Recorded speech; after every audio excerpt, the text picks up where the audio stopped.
Hi! இது என்னன்னு தெரியுதா? இத வச்சு நம்ம சிப்ஸ் சாப்பிட்ருப்போம். பழம்பொரிங்கிற பஜ்ஜிலாம் சாப்பிட்ருப்போம். ஸோ இத வச்சு ஒரு 3 இன்கிரீடியன்ஸை வச்சு சிம்பிளான ஒரு ஸ்வீட் ரெசிபி தான் இப்போ பார்க்க போறோம். இது என்ன அப்படின்னா, நேந்திரங்காய் பழம். இத வந்து இந்த மாரி சின்ன சின்ன ஸ்லைசஸா கட் பண்ணி வச்சுக்கோங்க. பேன்ல 1 டேபிள் ஸ்பூன் நெய் விட்டு, இத வந்து அதில ஃப்ரை பண்ணி நம்ம எடுத்துக்கலாம். நல்லா கோல்டன் எல்லோ ஆகுற வரையிலும் நல்லா ஃப்ரை பண்ணி எடுத்துக்கோங்க. ரொம்ப சீக்கிரமா செஞ்சிடலாம். இதுக்கு வந்து சிம்பிளா ஒரு 3 பொருள் தான் தேவை. இந்த அளவுக்கு கோல்டன் எல்லோ கலர் வர அளவுக்கு ஃப்ரை பண்ணிவிட்டு, நான் ஒரு 3 டேபிள் ஸ்பூன் தேங்காய் துருவி எடுத்து வச்சுருக்கேன். அதையும் இது கூட சேர்த்து நல்லா ஃப்ரை பண்ணிவிடுங்க.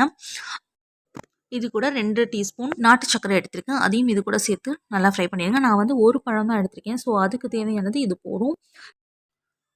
வேணும்னா உங்களுக்கு ஒரு பிஞ்ச் ஏலக்காய் தூள் வேணும்னா சேர்த்துக்கோங்க. ஒரு 5 மினிட்ஸ் நல்லா ஃப்ரை பண்ணிங்க அப்படின்னா, நல்லா ஒரு கோல்டன் ப்ரவுன் கலரில் வரும். இது இந்த தேங்காய், நாட்டு சர்க்கரையோடு சேர்த்து சாப்பிடும்போது அவ்வளோ ஒரு ஸ்வீட்டாக இருக்கும். இவ்வளோதான் நேந்திரம் பழம் வச்சு ஒரு சிம்பிளான ஈவினிங் ஸ்நாக்ஸ் நமக்கு ரெடி.